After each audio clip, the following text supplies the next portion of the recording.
Truth is light, but the path is not always lit. I absolutely agree with the observation and the statement, along with many others that will be strewn around this conversation of mine with the guest of note we have today with us, speaks loud of the rich harvest of wisdom she has reaped out of the mundane farms of life. Guys, we have begun with an exclusive interview series, and we have Raga Olga de Silva, an esteemed guest today. She is an entrepreneur of international note and director of Speaking Minds, India's largest international speaker marketing agency. With a whole conspicuous time span of 25 years in the field, Raga has worked at the most senior positions in this creative field of advertising, creating a niche for herself as an expert on corporate speakers, and is obviously a much sought after speaker herself, mainly on the subject of diversity and LGBTQ. She's also a trustee on the board of CRY UK. Raga is a mother of twins and beautifully divides her time between London, Mumbai, and New Zealand, considering all of these her home. Welcome, Raga, to our show. It's a pleasure to have you here. Thank you, Currently, you are Maya. I'm in London in? right now. And thank you, Maya. That's How awesome. beautiful you look. I must say that. How beautiful, really. And thank you for the lovely introduction. When you started, I thought, oh my God, this is going to be like poetry, a poetry session. So thank you. You're welcome. Guys, it's hardly been a couple of months since I stumbled first upon one of her very posts. I was absolutely impressed by the way she was pictured elegantly decked up in a sari, the Indo-Western way. I skimmed the cream off the milk, saw various of her posts, and got to know a little bit more about her. Since the day, getting to know more of her magnetic personality, her ideology, her work, her choices, her interactions with the people of name and fame, all this brick by brick has added my fascination and has kept it alive so much as to that we are here today sharing views, sharing the screen, and sharing experiences. Friends, Raga has written a wonderful book named Untold Lies. Raga, I have been through your book, Untold Lies. I must say it's a very interesting book with all the essential elements that go into making a story cherishable for long. Is Untold Lies autobiographical in essence? Also, I see a new coinage here, storiums. What does that signify? Okay, thank you. Untold Lies is basically my first book. And I came up with this concept of stories and poems. And, I wanted to actually share an experience with the viewers and then the readers and think about whether short stories would do well, whether poems would do well. I write poetry, I write short stories. And I thought, why don't I combine the two and give people that experience? So I coined was the unique. term. Yeah. And that is me. I always try to create something different. I try to innovate.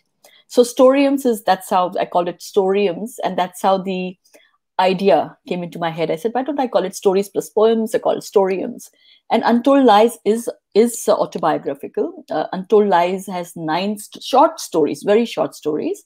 And it's basically a story that then weaves into poetry, then another story that weaves itself into poetry. So basically, they're all stories. As I say, stories that become poems. And if you look at that book, if you get a chance to read it, it is, I think, a lot of men and a lot of women have related to it, Maya, because these are stories that all of us have in our lives. It's about being labeled when you're very young and which is not in your control. Or as you grow older, your experiences shape you as a person. Again, some of it is not in your control. And my realization has been that most things are actually beyond our control. So how do you manage your life when things are not in your control and become the person you are? Because life is full of challenges, right? And so when you are faced with challenges, either like, as you must have heard people say, either you become a better person or you become a bitter person. And for many years, I felt a little tinge of bitterness also in my life because of my experiences. But I always wanted to become a better person. And I always worked relentlessly hard to make sure that the poisons or the toxicity of life didn't get to me to a point where I became a bitter person. So I think, to me, Untold Lies is about that. How beautifully you express yourself, and you call me a poetess. You are. Rather, many were the details I could actually relate myself to. For example, when you talk about yourself when you were a little girl of 6 or 7, she lived in her head, and that was the space that occupied her more than she occupied it. I too, most of my life, have been talking to myself in my mind about every little thing, be it people around, situations, or incidents. Looks like that's the basic ingredient behind being a poet and a writer, as both of us happen to be. I fell in love with this little girl in the chapter called Strangers. I would also like you to share the first cinema episode of yours as a little girl, where you say you had already begun fabricating things in your mind, even more exciting a way than they actually could have been. Okay, Would you please I tell will us never about that forget. episode? It was very Sure, sure, fascinating. I would like you to sure. share that with readers, audience. Sure, Maya. Sure, Maya. It was one of the most, interesting incidents in my life. I will never forget it. I was very little. We used to live in a very small place. In Mumbai, you have what you call chawls. And people Oh, who know me now would never believe that I actually grew up in a chawl, in a very small 10 by 10 house, little room which had no toilets even. We had to go out to even have a oh shower my God. and use it. It was that bad. And we had to plan it well in advance, where we would go, whose house, what, everything. But I remember that morning, my mom used to go to work. My father had passed when we were very little. I was only 6 years old. My mom had left for work, and my brother decided to take my sister and I to the movies. And I can't remember the name. I have a feeling it was Hum Kisi Se Kam Nahi. And this is the Okay. first time, and that's my feeling because I remember aspects of that movie, and I haven't asked my siblings, but I remember we had to walk about. To me, it seems like at hours because when you're little, everything seems exaggerated, right? So I remember walking to the cinemas, getting for this my first cinema experience. I remember looking at the theater. I remember looking at the seats. Now I had never sat on a chair before at that time. We didn't know what was the Yeah, meaning of I was surprised when I read that. yeah, so I had never experienced that feeling. So a year I was taken inside this place, which was so cool. I've never experienced anything air conditioned before. So with my brother, who's 8 years older, with my sister, who's 2 years older, hand in hand, we walked in. We sat there. I was like looking all around. I could smell the smells of popcorn. Of course, we couldn't afford it. It was such a beautiful experience. I don't remember the movie because I think I was so excited about just being out first of all and then being in a seat and then watching these big large screen of people singing and dancing. I had never seen anything before. We had no idea of television. I had never watched anything moving. So now anyway, when the movie got over, we came out and suddenly Mumbai being Mumbai, it was Mumbai monsoon time and the entire place we came out. It was fully flooded. I'm a little girl, remember, 6 years old, maybe Yeah. seven, I can't remember. So the water was still here for me. Somehow, we managed to get to a bus stop. There was no way we would have been able to walk all the way home because it was quite far. So my brother got us into the bus, and as we were in the bus, I remember people looked at us and thought we were some street urchins because we were very humbly brought up, right? I don't even know Hmm. what kind of clothes we were wearing, and they started abusing my brother, saying that कहाँ से कचरा लेके आते हैं, कहाँ से ये गरीब भिखारी आते हैं, those kind of things they started telling us, and it was very difficult, and I was very scared, thinking that my brother was getting abused. We didn't know what to do, and my brother had some money in his pocket. It was a torn note at that time. It was money. I think bus must have been 10-20 paise. It wasn't much, and he took the note out, but the note was torn. So people started hitting him, pushing him, and he was not much older than me. He must have been 13 or 14 at that time. And it was a very difficult time because imagine two little sisters not knowing what's happening. He's trying to protect you in Mumbai, in India. Sometimes mobs, as I've said in my book, they take huge excitement. They feel excited about drama and conflict. So they will also add and they will also push you around, not knowing the whole story. So people were all pushing us out. And one stranger, out of the blue, he just gave the conductor some money And and my brother was saying, no, I can't take, my mother will not like it. And my brother was not taking, he said, take this stone note. He wouldn't take the note. He gave the money and he got off at that bus stop. And that was it.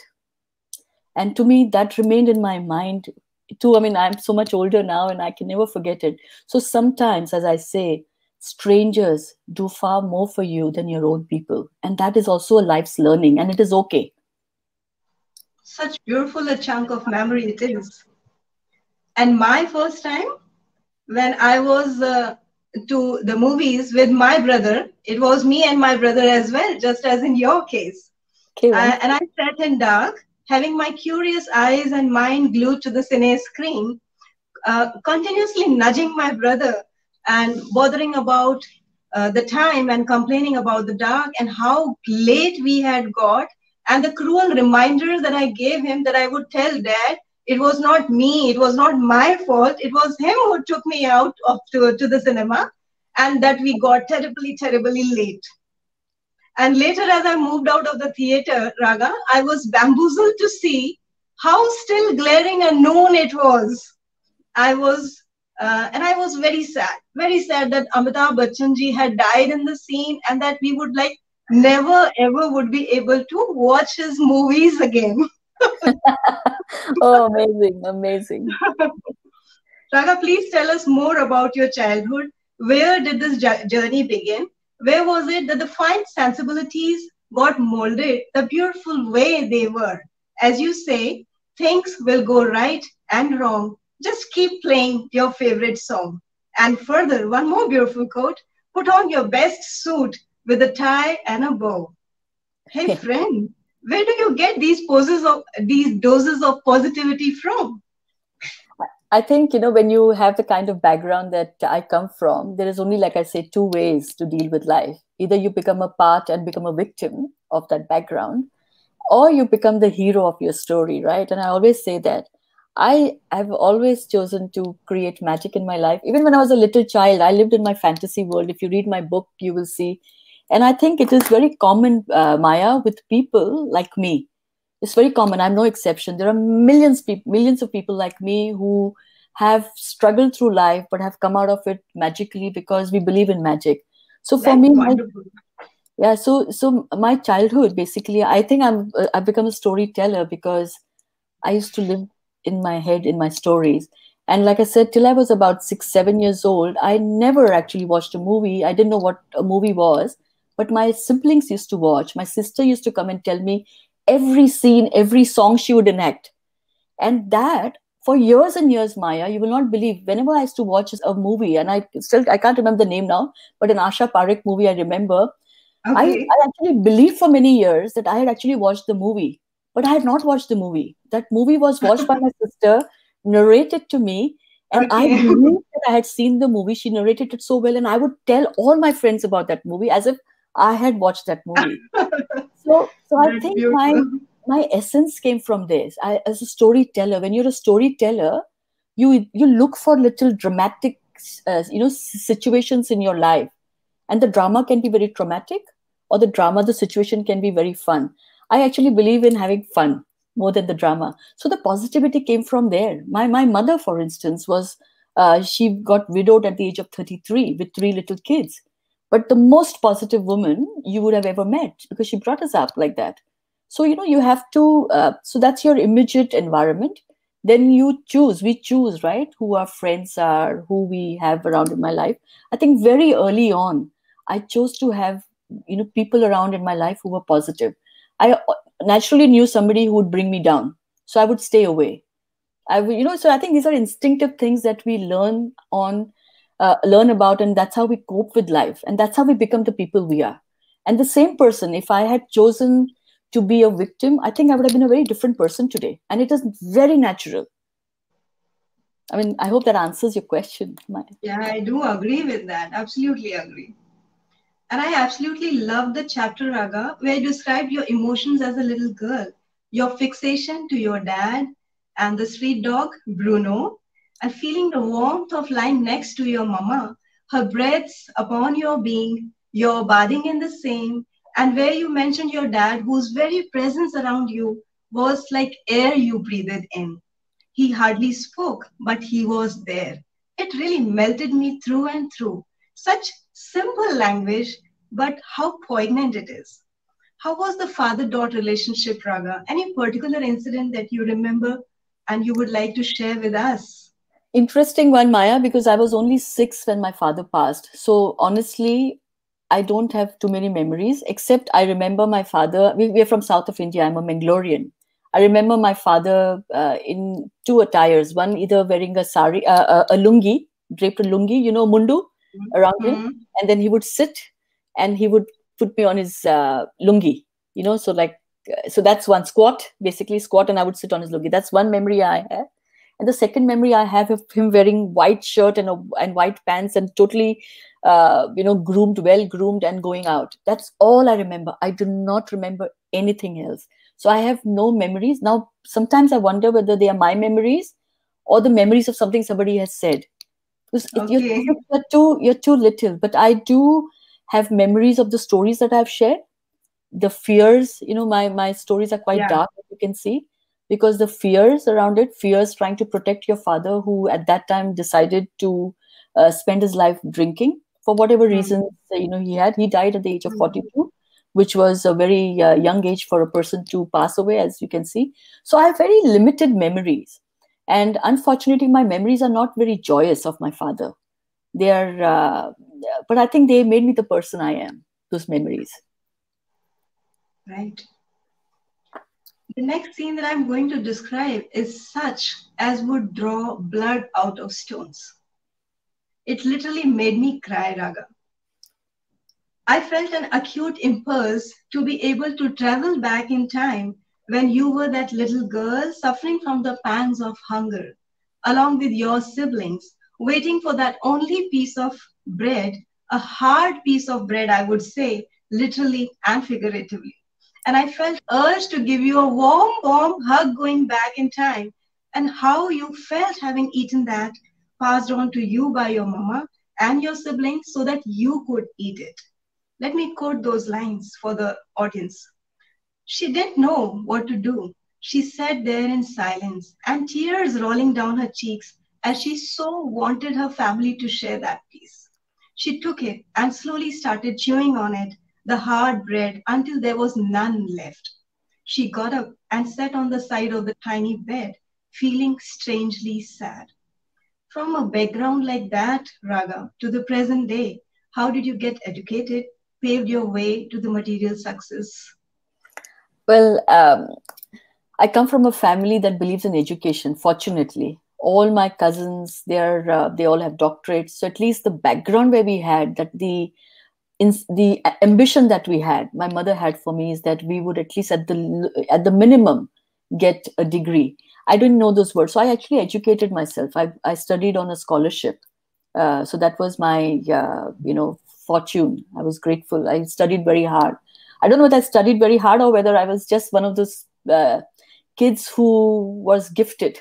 So I never had to, for instance, I could just look at a lesson once, and then I could just remember. I had one of those memories. So I've been very fortunate, Maya. That's what I'm saying. I don't know how much of it is luck, how much of it is hard work, how much of it is gratitude, how much of it is blessings from people around us, how much it is the universe gifted us with these kind of things, because the universe knew that we struggled. So I educated myself. And at every point in time, I think one of the things that I did is, whenever there was a choice to be made, right or wrong, I made those choices myself. So when you make the choices yourself, I think you discover that whatever the consequences are, you face it differently. So that has been my reckoner for forever. So I educated myself. I got myself my first job at Lintas. And every time, I was the youngest vice president at Lintas at the age of 28. I was heading a very large, uh, you know, uh, division of the agency. I went to New Zealand with my family. I got married at the age of 25. I had twins who are now 22 when I was 28. We moved to New Zealand when I was 30. So, we've had very interesting life that was presented to us. And at every point, I was grateful and grateful and grateful. I never have ever woken up a single day and not prayed and thanked the universe and God and the higher power for what I have got in my life. And went to New Zealand again, started from scratch. Absolutely. Although in India, I was the vice president of a large agency. In New Zealand, when you start life afresh, you start life afresh. And then New Zealand, I started all over again. Then I came to a point where I was heading large agencies again in New Zealand. I set up my businesses in 2007. So I've always somehow made those choices that have been good for me. Now, success is something that people define, have their own way of defining, right? For success for some people is lots of money, houses, beautiful cars, whatever. For me, success is that every morning I wake up and I feel joy in my heart. I am happy to do what I do every day. There are days that I don't feel happy, then I don't do it. I don't force myself. I make those choices every day, Maya. So that has been my journey, and I really believe in it. That magic is inside us. We have to just every day find a way to pull that magic out and live that life, because life is super challenging. And on a day-to-day basis, you don't know next minute what's going to happen. It may bring you good things. It may bring you bad. Highly unpredictable, yes. Cool. And how do you respond or react to that? I think is what defines us as a human being. That's all I say. And I choose gratitude is the key. Absolutely. Gratitude is the key for whatever good you have been able to acquire in your life. And then being helpful to others who might be sailing in the same boat. Correct. And then if you get a wiped out slate every day and you choose to write beautiful stories over there, who can stop you? Absolutely. Nobody can stop you. Absolutely. And, we have to, over the years, we learn to accumulate tools, and that is why I think, I talk a lot about mental health as well, because people see me as this very positive, highly motivated person. And I mentor a lot of people as well. But I have really dark days. So I either use my dark days to express something through my words, through either stories or through poetry, or I actually shut myself away and I look for those tools that I have acquired over the years. And I say, okay, which tool should I use today to manage this darkness, this part of darkness? Yeah. And we have to, I think over the years, we have to accumulate those tools. And kahin pe we have to keep it inside us. And we pull that one, right? If you want to clean your teeth, you need a toothbrush, you need a toothpaste, right? Simple hai. Bahut sundar. Haan. Yeah. So that's what I do. That's what I do. And that's what I encourage my children also to do, is to just to create a little toolbox inside for our good times and our bad times. You have to have your resources. Bilkul. Raghav, when was it that you realized it was a turning point in your life? When, say, you were supposed to move out of that comfort zone of a family and embrace the purely unconventional path and do a reality check? See, there is no single point. Okay. I think many points in my life, I have made many choices, whether it is to do with my education, something didn't work out for me, I tried something else. Whether it was to do with my friendships were, if they were getting too toxic for me, I would move out. Whether it was then jobs, if the jobs were not working out for me, I moved into something that made me happier. So everything in my life, as I say, are choices, and I made those decisions, good or bad. My marriage was not working out. We are great friends today, but at that time the marriage was not working out. So I either I could have stayed in the marriage and somehow pushed us to make it work, and I knew it would have been very challenging for the children to see, unhappy parents. But I made a decision to separate, and that was the toughest decision, I think. So that was a turning point in my life, Maya, when you make a choice to leave what the outside world sees as a very happy fairy tale marriage. New Zealand, beautiful big home, many cars, things that I couldn't have even dreamt of as a little girl. I had all that, and I had created by myself. But when that marriage ended, that is when I had to make a choice on what next for me. And for me, it felt like I didn't belong in a male-female heterosexual kind of a unit. I felt that I belonged in a unit which made me be who I am. And I felt who I was the best when I was with somebody from the same sex. And that was a huge thing for me to make a choice, because everybody at that point had an opinion. They judged. But I have never bothered about the world. It doesn't mean that I don't care. It doesn't mean that I am not sympathetic or compassionate towards their understanding of how it should be. But I think we choose, again, it's a choice you make, and then you face the consequences of those choices. Yes, of course. Would you mind if my curiosity has the better of me? And I mean, I ask you, how did you meet Nicola for the first time? And what exactly made you feel this was what had awaited you for so long? How do you know? I have, in fact, if you read my book, Untold Lies, there is in the last story, I have written a theory that I have believed in since I Yeah, was a I little do girl. know about the theory now, but I would Yeah, like audience yeah, to know that as yeah. well. So, those watching in, and I know there are a lot of people watching, and we are very fortunate to have such a fantastic audience. And I will say hello to everyone when we get that opportunity. And very grateful again to have you all. So, for me, I have a theory that I follow that I think when we are born, it's like when the Big Bang theory, right? When the universe started, everything exploded, and there was this multiple planets that were formed and stars that were formed, and the universe was formed. So I so believe that our soul, when it's born, our soul, before it enters the body, like say if it entered my body, before it entered, it exploded into billions of pieces. And those pieces, small, very large, maybe super large, they went into different parts of the world and in different bodies. For example, Maya, I believe, has a part of my soul. All the people who are engaged with us today, they all have little pieces of our soul, of my soul, and yours, I'm sure. And that is why there is engagement. There is that, friendship happens. That's why you fall in love. And I believe that all through our life, we know when we meet somebody, we are so attracted to them. Not always romantically. We're just attracted. We say, "Arey, hamara star There's hai." a peculiar vibe that tells you that this is Correct. the right person I can be Correct. friend with. Exactly. It could be friendship, it could be romance, it could be temporarily that person is in your life, then they move on. So I believe that all through our life, we are seeking that part of our soul, which is bigger than what we have found. So when I met Nicola, so this is where I'm coming to that story. When I met Nicola, I think my soul knew that it had met a big part of my soul. There is no explanation, there is no way I can define it. It is a moment your soul has met your soul. What you look like, what you are, it doesn't matter. Your souls have met. Uske baad to there is no conversation. It is a union. And that is how it happened to me. I met her in New Zealand, and she used to work for the New Zealand Parliament in a very senior role. And she used to invite people on to the Parliament for various functions. And I was on as a deputy chair of the India New Zealand Business Council in New Zealand, and I was invited to one of her events, and that's how we met, and that's how our souls met, and now we've been together for over 13 years. It Very was some Friday night party, I guess, you discussed. Yeah, it You was mentioned some. no, that particular story is not about Nicola. Okay. It is just a story of how sometimes you find yourself. My story about Nicola will be in a my next book, which is a romantic comedy, for which Onir has bought the rights to make it into a film. So That's wonderful. thank you.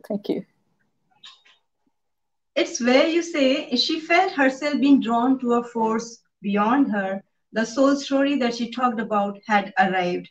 Would you please enlighten us on this, the soul story that you have actually done?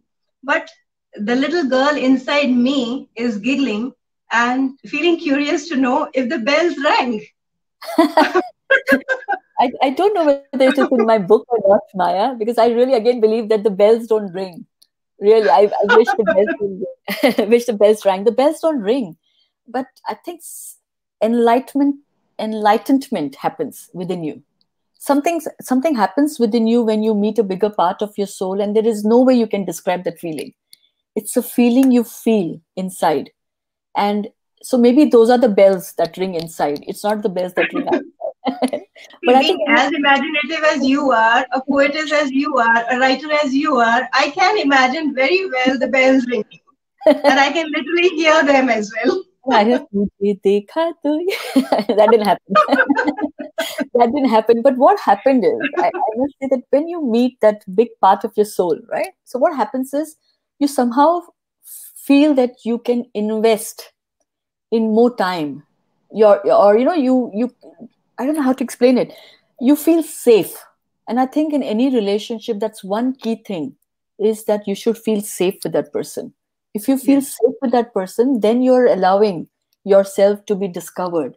Intimacy is safety with a person. So I think I felt that safe with Nicola. And bells didn't ring for me, but so much more enlightenment happened. And as I say, that my by the time I met Nicola, I was physically, you couldn't see that, but my soul had tattered into pieces because I was very badly abused, and I don't want to go into that dark side of my life. Very, very badly abused. When Nicola came into my life, I felt that she was the one who could put my pieces together, and she did. Even now, I think she does that on a day-to-day basis. So to me, that is intimacy, and that is love, and that is something that is magic. So every day, if you wake up and you feel somebody's putting you together, why would you not feel that bells, right? So every day I And feel the who bells. says this is inexplicable? You have explained it so beautifully well. Thank you. I've And tried. one of my friends the other day happened to comment over something, and she said, "It's love happens when you are able to walk with your souls naked." How beautifully said, isn't it? When you Absolutely. have all your weaknesses shared, all your inhibitions shaken off, and a lot of confidence and that feeling of security, that umbrella of security taking you in, this is where love happens, and this is where this soul theory comes to Yes. practicality. Yes. Raga, when did you come out when did you come out to yourself? Were you scared within? How did you put on the show, as you say? When did I think the most difficult thing in life is to accept yourself. If you feel you're different to what the society expects of you, right? Society has somehow conditioned us to believe in certain ways. We think in a certain manner because that's the way society has believed in, and that's fair enough because we need to have a certain social system, and it is important for us to have. So I also believed in marriage. I also believe in marriage, I must say. I also believe in that there is a man and there's a woman and there are children or child or no child. So family unit is made of that. That's because of how I was brought up. So at some stage in my life, when I decided that it would be a woman and a woman who will bring up my children, right? It took a long time for me to accept it. I judged myself so much. Every day I would struggle with that thought and with that choice. When you have these kind of fears, and yesterday I was discussing this with my children last night, fear has a certain smell to it, and people smell that fear. When they smell that fear, they know you're weak, you're vulnerable. So what do people do when you are like that? There are some people who will hold you, embrace you, comfort you, but most people, Maya, will kick you because people enjoy somebody else's vulnerabilities. I found that happened to me. So it took me a long time to accept it. It took me a long time, therefore, to come out, because coming out meant that I was going to be judged and I was going to be abused, which happened. And for the longest time, I hid. And now, when I stop judging myself, nobody judges me because simple, that fear smell has gone. So there is no smell for people to smell and abuse. So beautiful. So beautiful. Raga, who was the first person you confided in with this thing? Did it lead to any turmoil? I have a fantastic, funny story. The first person I actually I thought confided. the question was I thought the question was too serious to go for any fun over here, but a person like you with funny bones can find fun anywhere. No, And no. this is how I think this is the dose of positivity I was talking about, Sure, right? sure. Thank you. So no, but this is really funny. So I was so stressed. I had, all of us have our besties, right? I had a best friend who I had grown up with, and we shared a lot of things in common, and we spent a lot of time. But we lived in different countries. I was in New Zealand, and she was in another country. I will not say who it is. I will not give up the country. So after a lot of practice, okay, I stood in front of the mirror. I wrote about it, wrote the script also, what I would tell her. That one, that my marriage was over and that I was separated for a long time, and two, that I had fallen in love with a woman. And I practiced, really, really practiced for days. And then finally I picked up the phone and I called her and I said, hey, I want to talk to you. And we just generally chatted. And then I said to her, my marriage is over and I've been separated now for nearly a year. So she said, yeah, I'd heard about it, but I wanted to give you time so you could talk to me about, whenever you were ready, you could talk. And that was it. Then I said to her, I'm with someone and I'm with a woman. There was silence, there was pause. And the first thing she said to me, please tell me, did you ever think of me like that, in that way? The first thing she said to me. I said to her, are you mad? I said, you're my best friend. Why would I even think of you like that? I wasn't even inclined in that way. You know what? Again, pause. And she was so offended. She said, I'm not beautiful. You don't think I'm attractive? So it completes. So that was my first. So it became all about her. And that's another thing that Maya, that I have realized in life. It is never about you. We don't go to the gym saying that, yeah, main bahut moti hu. I go to the gym, people will make fun of me. It's not about us. People are not interested in us. People are interested in themselves. So as many people as possible, most people want to somehow make that story about them. When you share a story, you tell people, mera na daant bahut pain ho raha hai. You tell people, I have a really bad toothache. What's the first thing they say? They will tell you, you know what? You don't know that last time I had a toothache, I nearly hai na? They will not listen to you and say that, oh my God, I'm so sorry for you. Are you taking care? They'll say, last time I had toothache, mine was so bad. I nearly died. So their problem is bigger than yours always. Hai na? Yeah. We're all like this. That's why we can take our choices without even bothering about how people are going to react to that. This is us who have to live. This is us who have to decide for ourselves. Correct. Absolutely. Despite the removal of Article 377 from the Indian Penal Code, majority of people in India still suffer from homophobia, transphobia, and the like. Sex is still shushed, not discussed openly, which obviously thins the scope of the LGBTQ plus discussions here. How long do you think it will take, Raga, for this situation to change completely, since religion plays such an important role in India? What's your response to people who use religion as an excuse to be homophobic and transphobic? Well, like somebody says, I think Devdutt Patnaik said this really well the other day. He said that there are people who are always in conflict. Religion doesn't teach you to hate anything. You teach yourself to hate something, right? So it is not, we cannot pretend and put the onus on religion that people, because of religion, people are homophobic or transphobic or generally phobic about things. I think it is us as individuals who use religion to hate. I think people either hate or they love. So the conflict is inside us. And I always tell that, when people are homophobic or transphobic or the whole phobic definition they use, I think it is to do with them being in conflict with themselves. They don't even love themselves. How can they love anybody else? That is as simple as that. Now, your question about when will this change? When will it change completely? There are a lot of taboo subjects in India. We don't talk about sexuality. We don't talk about, I'm going to use the word masturbation. These are intimacy, lovemaking. We don't talk about that. So talking about these things are considered to be awkward. I don't know why it should be, right? Where as long as there are people around, there will be difference of opinions. There will be things that people will follow, things that people will not understand. Some will be from ignorance. Somebody will be from educated ignorance as well.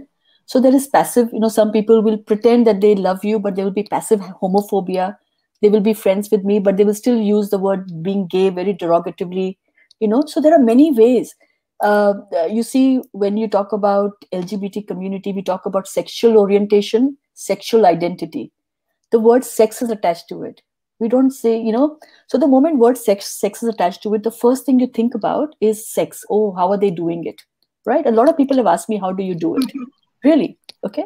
So it becomes about sex.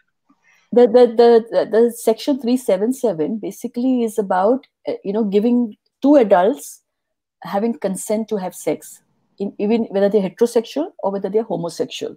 It is not about two adults living in a life, in a companionship or a married life together, whether they are heterosexual or homosexual. It's basically, if you are caught in Delhi ki park kissing another woman, you will not be put in jail behind bars. That's all that section 377 is. So section 377 has a long way to go. It is a beginning, which is a great thing for the community. But for instance, as I said last time also in one of my talks, that if Nicola and I had to buy a property in India, for instance, there is no way we can buy a property jointly. We won't get a bank loan jointly as married couple or as partners. We don't have the simple things like going to a school admission for a school admission and getting admission for our children and saying they're our children. Nicola will always be the guardian or the emergency contact. I cannot That's still so go. beautiful. Yeah. So that is when that changes. And that's a long, long, long way to go. What you're doing with me, having these conversations, what other people are doing, my stories, our expression through art, through poetry, through films, through conversations like that, that is when society, which is us, we will change. We will understand that people are people. Two people together is love. Not a man and woman is love. Love is love. You know, True. बहुत time है अभी तो बहुत we have to century निकल जाएगी. Shall we have a look at what our audience have to say? Yeah, we've had great engagement. Thank you, everyone. Please, I think you go for it. Shelly Narula Gupta says, but a life goes around. लोग क्या कहेंगे? सबसे बड़ी चिंता लोगों को यही होती है कि लोग क्या कहेंगे, जबकि वो ये नहीं जानते कि वो भी उन्हीं लोगों में से हैं जो दूसरों की हर हरकत पर टिप्पणी करते हैं. बिल्कुल, बिल्कुल. वो भी उन्हीं लोगों में से हैं. Yeah, so that's what's her name? Shelly, right? Shelly Narula Gupta. Shelly Narula Gupta. Thank you. I know you've been following me on different social handles, so thank you for that. And she's, I think, one of our followers and very kind. She's one of my best friends. Okay, wonderful. She is a jewelry designer by profession and a dentist. Okay. And the jewelry that you love so much, is Shelly has designed it. Beautiful jewelry, Shelly. Beautiful. Thank you very much.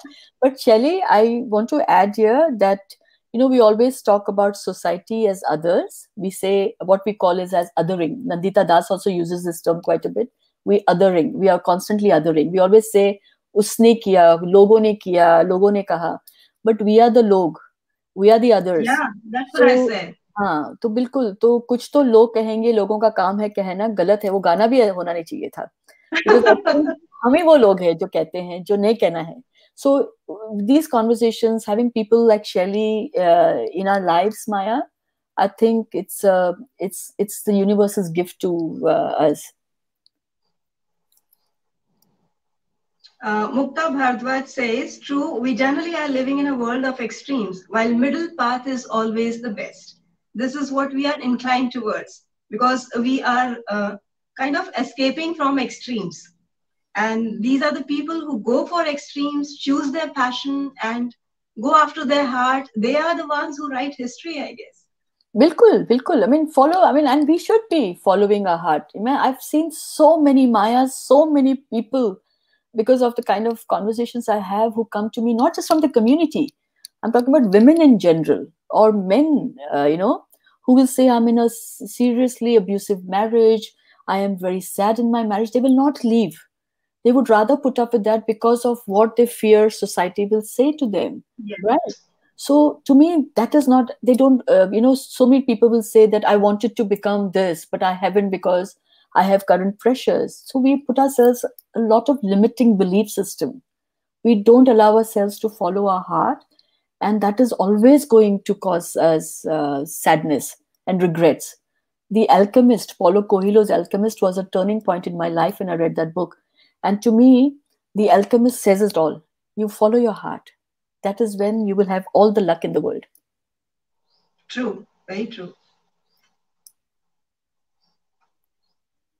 The gripping words of Untold Lies is indeed razor sharp. This beginning, where you have described your mother standing right over your head in the middle of the night with a blade in hand, ready to kill you. It literally gave me goosebumps, Raga. It smelled of smoke, you say, although no one was smoking. The after effect was the same. Everything turned to ash. How poignantly you say that.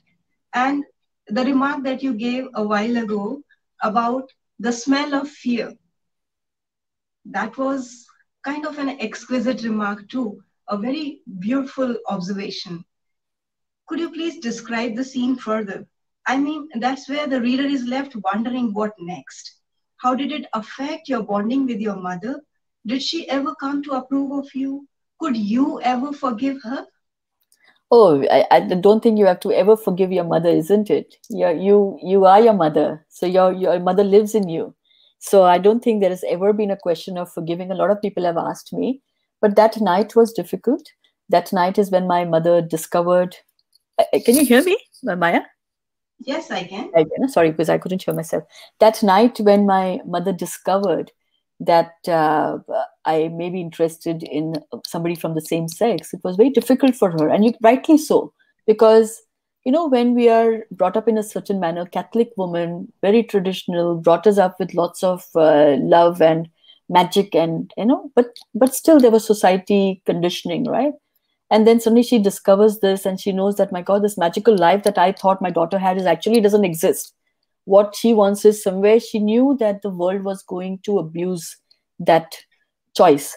So she took it really badly. She said to me that it was better that you are dead than you live a life where life becomes so difficult for you. And she was really prepared to end it that night. For a child, no matter how old you are, one thing that you expect is unconditional love from your parents. And when your parent doesn't give you that love, I think it is heartbreaking, especially from your mother. It was very traumatic for me. For many, many, many years, I would wake up in the middle of the night and still sweat, thinking, oh my God. And I still have that. My mother has passed away 6, 7 years ago, but every night I dream of her. Somehow, maybe I haven't made peace with her. Maybe she hasn't made peace with me. I don't know. That, in the third realm, fifth realm, you don't know what's going on. But what is important to know, that there was no real forgiveness required. It was something that I understood was natural for her to feel. She understood that I wasn't going to change my mind.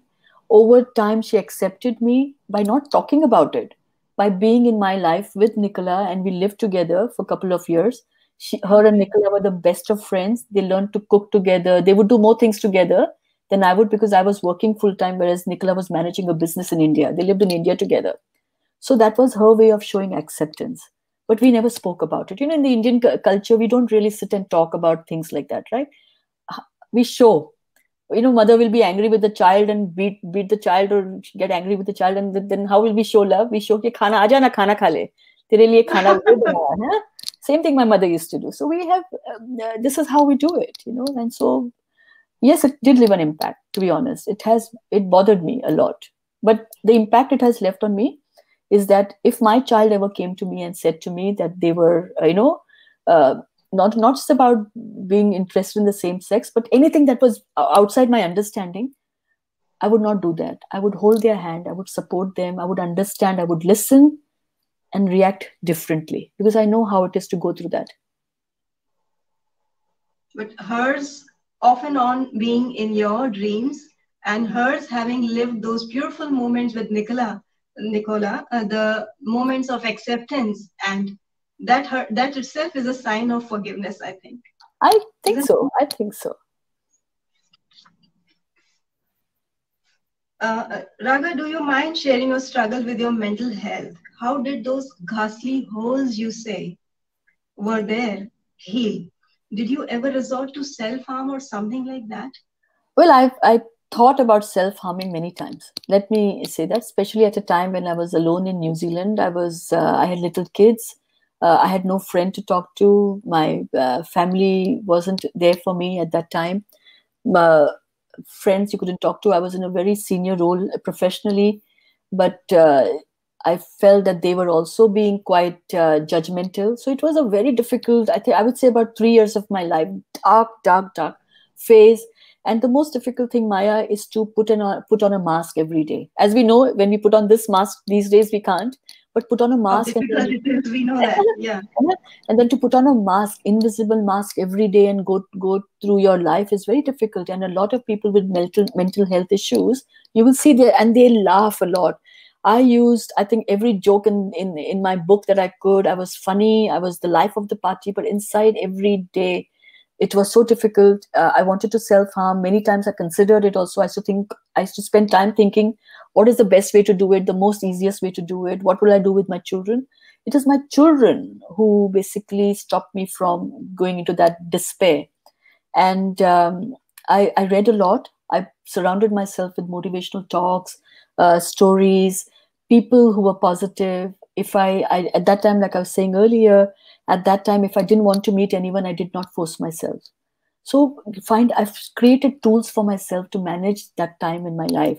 I reached out to people who were neutral, like a therapist, if you needed to, and I would talk about it, so that I felt lighter. I wrote a lot at that time, but everything I wrote, I burnt. I don't have any books with me that I've written. I may have written hundreds of books at that time, or poetry, but I burnt. So that was my way of coping. But I'm out of it. And there are days when things come back for me, even now, Maya, and I'm sure it is for all of us. But like I said, I have a toolbox that I use now that I didn't have at that time. I love this theory of your toolbox as well, of picking out the right thing to deal with the problem in the most right way. That's amazing.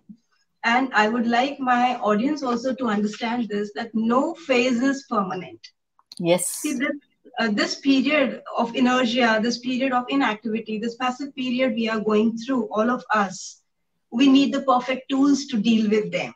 We need Correct. to be happy within. We need to meditate. We need to do all those things, pursue a passion or doing anything active which recharges our batteries, so to say. Correct. So Correct. this is how you can keep yourself away from depression. Raga, did your children get along well with your partner, Nicola? And what is the current equation, I would like to know? Okay, I'll just, sorry, I'll end your last conversation, the depression bit of it.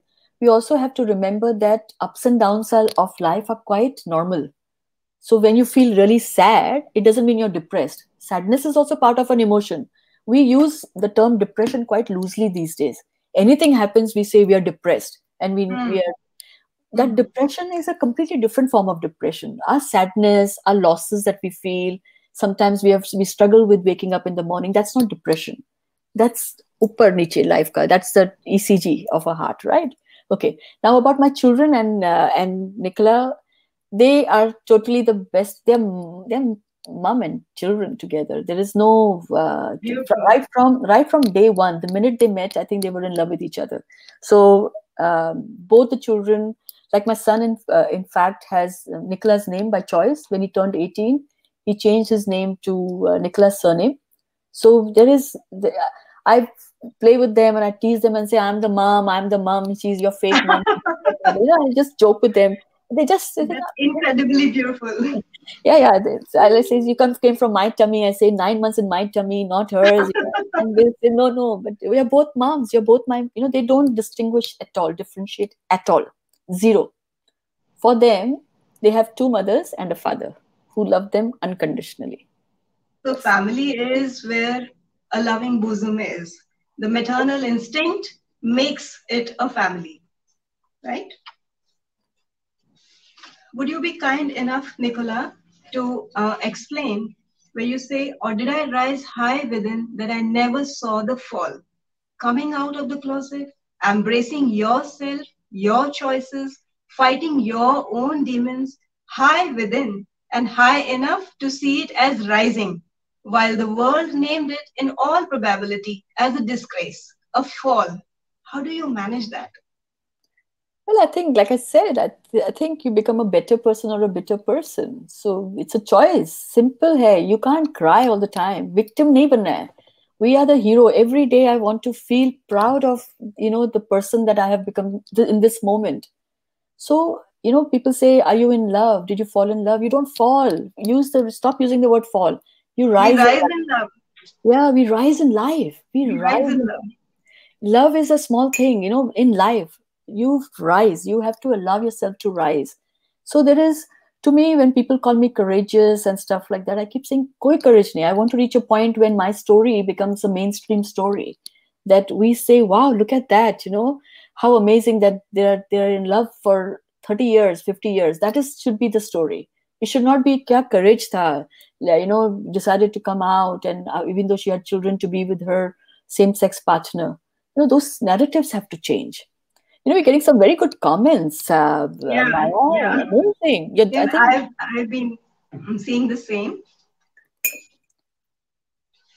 Shweta Bhatia is also loving the theory of toolbox as Maya does. And She's asking whether burning your own writing was liberating as an experience. Oh, super liberating, especially because when you're writing, there are many emotions you go through. And if there are any negative or toxic emotions or that you are feeling and you want to express it and you express it in writing, I think if you, the moment you burn it, you know, that's a theory in therapy also. Sometimes they'll tell you just write what you feel and then you burn it. It almost feels like you have burned that part of your life. Now, there are many parts of our lives we don't can't really burn because they will keep coming back. But writing, burning it, it's somewhere it is comforting. It allows you that comfort because you can't give jhapper to people, no? See, but being a writer, I feel pain to even think about it that I've written something, I've burnt it down. But all those negative shades, all those negative energies that keep moving around, and if we keep carrying them on our shoulders, this is a dead baggage. This is a dead body we are carrying. So obviously, it Absolutely. has to be burned down. It has to be liberating as an experience, I guess. Absolutely, because they are baggages. When you don't see somehow, Maya, somehow over the years we accumulate things in our body. You know, nothing goes away. We say we let it go. Nothing goes away. They all stay inside us, in our cells, right? The way we love ourselves or the way we don't love ourselves. It's all the baggage. Over time, the toolbox that I was talking to you about, in that toolbox, sometimes you have to scratch the infection out. And however you do it, whether you do it through writing, some people express it through, maybe, I don't know, a substance abuse, whatever it is. I'm not saying that's the right thing to do, but people have different ways of expressing it in that temporary phase. Do it, finish it off, never go back there. Then move on. And so if that memory comes back, it doesn't become that painful and traumatic. It's just a memory. They say, when you stop crying about something that's caused you pain, that means that you have overcome that pain. And it's so true. And I think sadness is also a beautiful shade. And so much of ink has been shed over it. And कितने सारे किशोर और मुकेश दा के गाने हमें सिर्फ इसीलिए पसंद है क्योंकि वो सैडनेस पर हैं. तो I love it. I think sadness is the most beautiful emotion. Yeah, this melancholia is also a beautiful emotion. So much poetry has been written over here. Correct. And that is for a reason. Because it really ennobles us as a soul. It cleanses us up. Absolutely. Sadness is a beautiful emotion. We need to learn to accept it, deal with it, express it, and then go on to the next joy of your life. Then let sadness. Yes, sadness washes out. They say sadness washes the pain. It is true. Yeah. True. Shalini Kashyap says people spend lives in masks out of fear. Congratulations to you, Raga, for having dropped yours and for sharing it with all of us. Kudos. And she sends you lots of love. Thank you. And so do I do. Thank you. Thank you. It's been lovely. I can see so many beautiful messages. And I know that we have all our friends here. And thank you so much. Shubha Lakshmi Gupta, Shweta Bhatia. I'm just trying to reach Ruchi Sodi. Thank you so much. Mansi Govil, you've asked a question. Was this confidence right from day one or has it developed over the years? I think nothing happens from day one.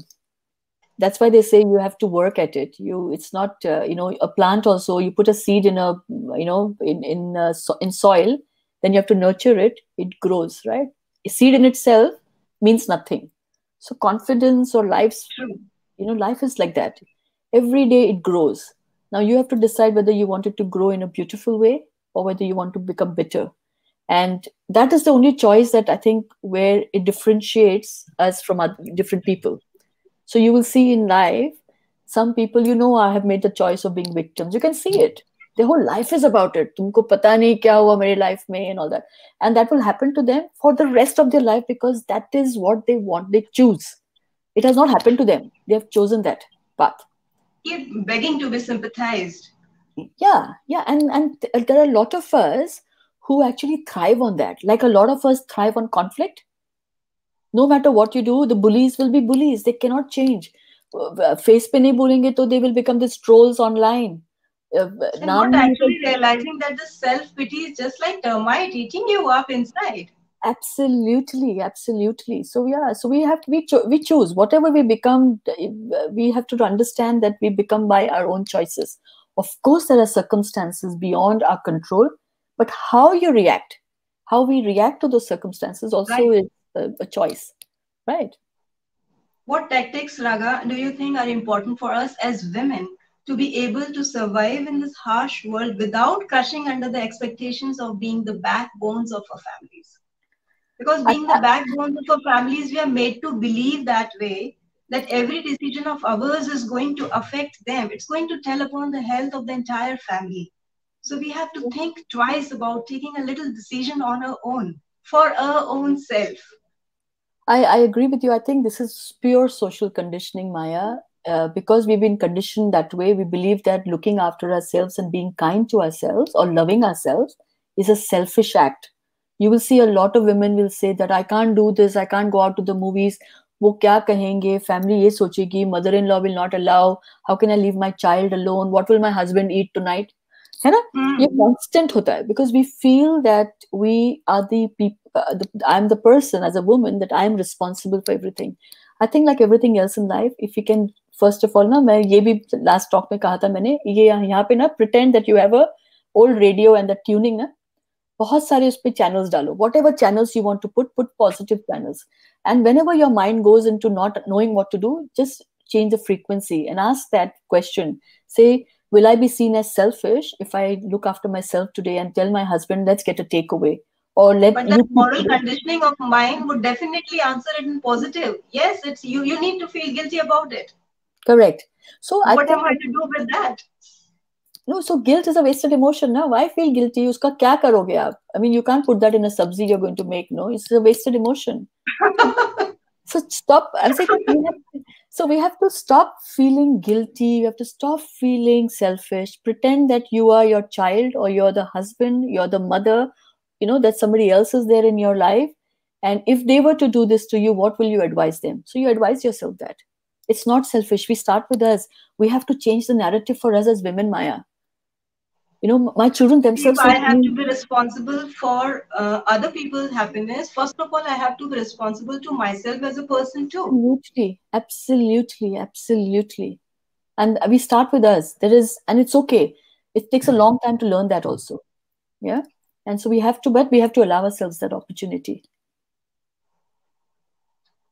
Raga, do you think art in any pure form, be it poetry, books, painting, dance, etc., can bring a positive change in the society? Of course. So how do we change narrative?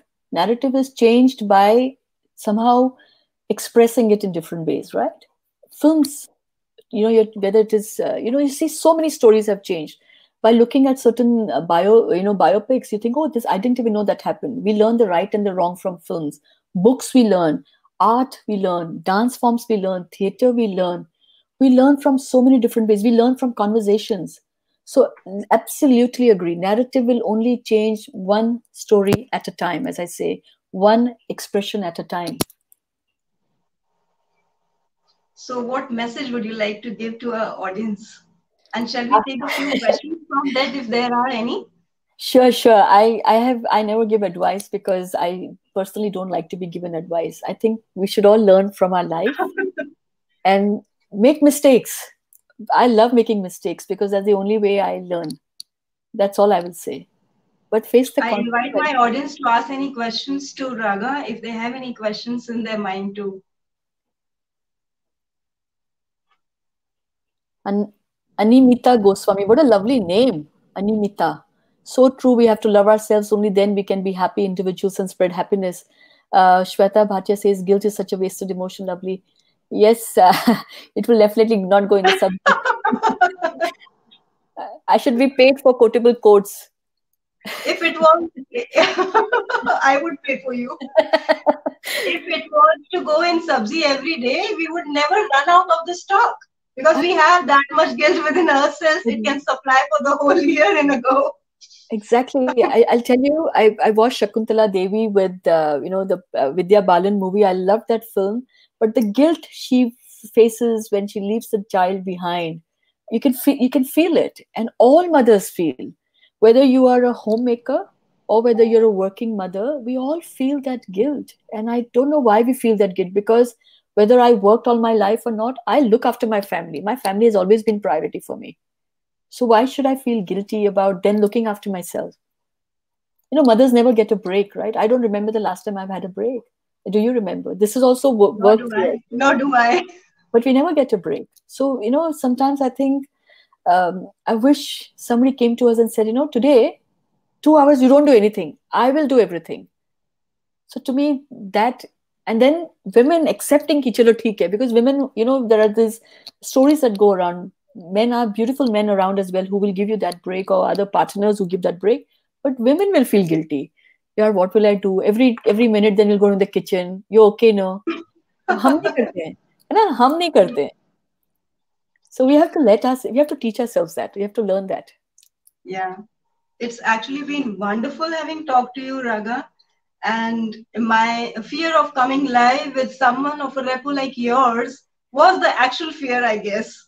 I'm feeling so comfortable having talked to you, and I can move ahead with confidence, as you said. It all comes from within.